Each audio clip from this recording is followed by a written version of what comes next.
दिन मेरा ex husband उसी रेस्टोरेंट में डिनर के लिए आया जहाँ मैं क्लीनर का काम करती थी। वो अपनी मिस्ट्रेस के साथ था, इसलिए मैं छिपने की कोशिश करने लगी, पर सारा, ओह माय गॉड, मुझसे अलग होने के बाद कैसी हो गई हो तुम? और फिर अचानक मेरा रोब खुल गया और उसे पता चल गया कि मैं प्रेग्नेंट हूँ। एक गंदी क्लीनिंग लेडी से भला कौन टर्न ऑन हो सकता है? ये सब सुनकर मेरा दिल टूट गया, पर तभी मैंने देखा एक अजनबी मेरे सपोर्ट में आ गया।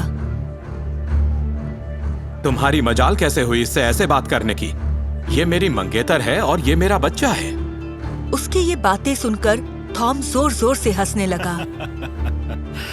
इस सड़क छाप से इश्क लड़ाने से तो अच्छा था कि तुम मेरे जैसे अमीर और धोखेबाज के साथ ही रहती।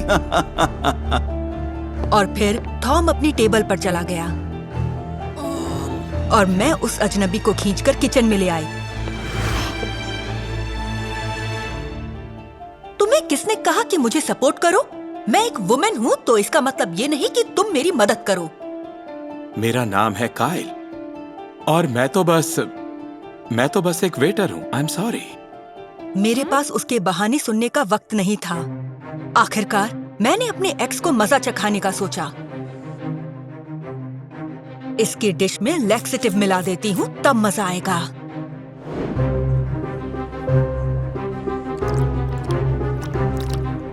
लेकिन जैसे ही थॉम सूप पीने ही वाला था,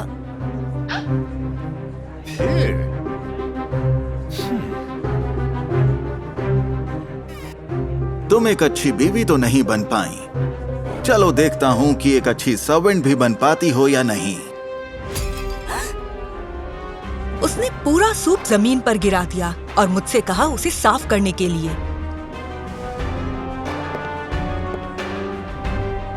मुझे बिगड़ैल अमीर बिल्कुल पसंद नहीं। मैं अपना गुस्सा अंदर ही दबाकर काम पर लौट गई।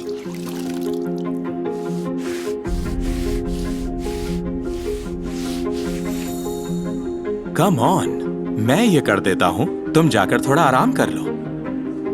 मैं उस अजनबी की बातों से इतनी परेशान हो गई कि अचानक मुझे लगा कि जैसे मैं बीमार पड़ गई हूँ। ओके, लेकिन जल्दी करो।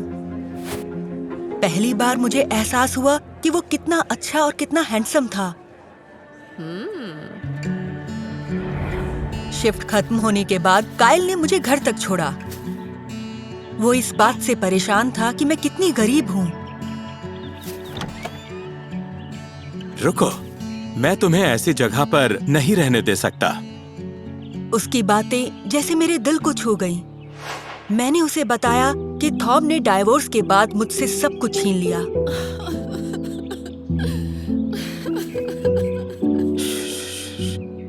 सुनो, तुम अब अकेली नहीं हो, मैं तुम्हारे साथ हूँ। काइल ने प्यार से मेरी तरफ देखा और मुझे किस किया। मुझे उसके साथ अच्छा लगने लगा, लेकिन अगले ही पल उसकी बातें सुनकर मैं हैरान रह गई। उम्मीद है तुम्हारा बिस्तर 2 लोगों के वजन को झेल सकता है। तो क्या काइल मुझसे ये सब चाहता था? क्या उसे बस एक ही चीज चाहिए थी? मैंने फैसला किया कि मैं इस लूजर को सबक सिखाऊंगी। देखना, अब तुम ज्यादा देर तक इस बारे में सोच नहीं पाओगी।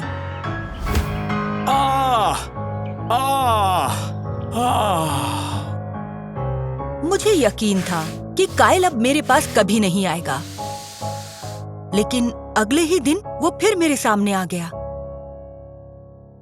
तुम्हें समझ नहीं आता? अपनी उन बातों के लिए तुम्हें शर्म आनी चाहिए। लेकिन मैंने तो कुछ गलत कहा ही नहीं। मैं तो तुम्हारे बच्चे और तुम्हारी बात कर रहा था। तब मुझे एहसास हुआ कि काइल इस बात से परेशान था कि मेरा पुराना बेड मेरे बढ़ते वजन से कहीं टूट ना जाए। मुझे फर्क नहीं पड़ता और मुझे परेशान मत करो। मैं फिर से अपने सफाई के काम में लग गई। आउच! बहुत हुआ। अब तुम्हें और पोछा लगाने की जरूरत बिल्कुल भी नहीं है। काइल ने मुझे उसकी जगह वेट्रेस का काम करने के लिए कहा। टिप्स के साथ जरूर तुम महीने का अच्छा कमा लोगी और तुम्हें झुकने की भी जरूरत नहीं पड़ेगी।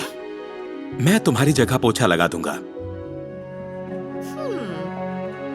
आखिरकार मैंने उसकी बात मान ली। उसकी बात बिल्कुल सही थी। ये काम ज्यादा आसान था।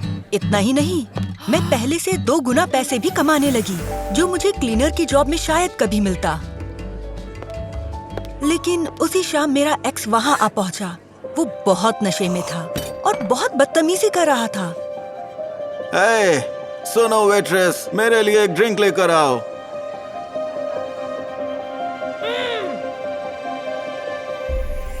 मैंने उसका सारा काम किया, लेकिन फिर भी वो खुश नहीं हुआ।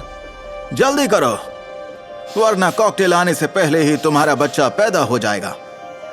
जल्दबाजी में मेरा पेट टॉम की ड्रिंक से टकरा गया और वो और ज्यादा गुस्सा हो गया।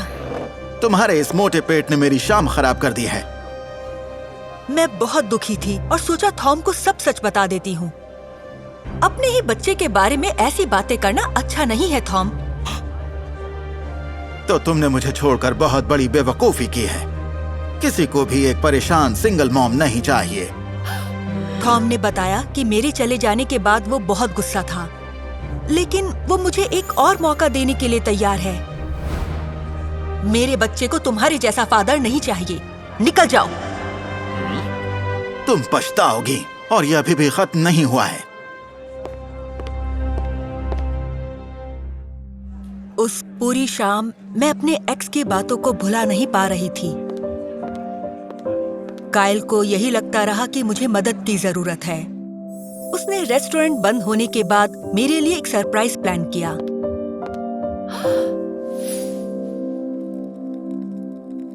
जैसे ही वो मेरे पास आया, हम दोनों एक दूसरे को देखते रह गए। तुम्हें तो कोई भी लड़की मिल जाएगी काइल, पर मैं ही क्यों? मुझे ये जानकर अच्छा लगता है कि जिंदगी में मिली परेशानियों से तुमने कभी हार नहीं मानी, और मैं नहीं चाहता कि कोई इस बच्चे को तकलीफ दे। उसने मुझे प्यार से छुआ और उसी वक्त पहली बार बेबी ने किक किया।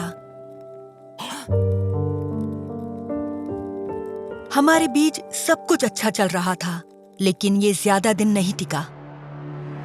और कुछ दिन बाद हमारे रेस्टोरेंट में एक ग्रैंड वेडिंग थी, और जैसे ही दुल्हा दुल्हन आए, मैं उन्हें देखकर हैरान रह गई। मैं चाहता था मेरी शादी यहाँ पर हो और तुम्हें पता चले तुमने क्या खोया है। पूरी वेडिंग के दौरान मैं थॉम की बदतमीजियां सहती रही। क्या तुम्हें टिप चाहिए? तो मेरे जूते साफ करो। मैं ये भी करने को तैयार थी, लेकिन तभी थॉम की आवाज सुनकर रुक गई। हे बियर बेली, मेरे लिए दूसरी ड्रिंक लाओ। रेस्टोरेंट का सीसीटीवी फुटेज अचानक से बड़ी स्क्रीन पर दिखने लगा और सभी को थॉम का असली चेहरा नजर आ गया। क्या तुमने कहा था इसे वापस आने के लिए? ये शादी अब नहीं होगी। परेशान थॉम ने रेस्टोरेंट के मालिक से मिलने की डिमांड की। मैं तुम्हें इस रेस्टोरेंट से निकलवा दूंगा। मैं तुम्हें बर्बाद कर दूंगा। शांत हो जाओ, ओनर तुम्हारे बिल्कुल सामने खड़ा है। वो काइल था और बहुत ही हैंडसम लग रहा था। सारा की जिंदगी से हमेशा के लिए चले जाओ, नहीं तो फिर मैं इस वीडियो को इंटरनेट पर वायरल कर दूंगा, या शायद उससे भी अच्छा पुलिस को ही दे देता हूँ। थॉम को अब अच्छा सबक मिल गया था। इन सब का क्या मतलब है काइल? तुम तो बस एक वेटर हो ना? तुम्हें अमीर लड़के पसंद नहीं थे, इसलिए मैंने वेटर बनने का नाटक किया। लेकिन मैं अब और देर तक अपनी बात दिल में नहीं रख सकता। काइल अपने घुटनों पर बैठ गया और उसने मुझे प्रपोज किया। मैं तुम्हारे बच्चे को अपना नाम देना चाहता हूँ।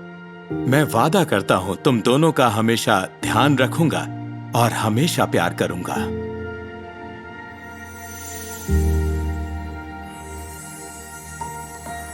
सच्चा प्यार मुश्किल वक्त में भी मिल ही जाता है, और फिर वो मुश्किल वक्त भी आसान बन जाता है।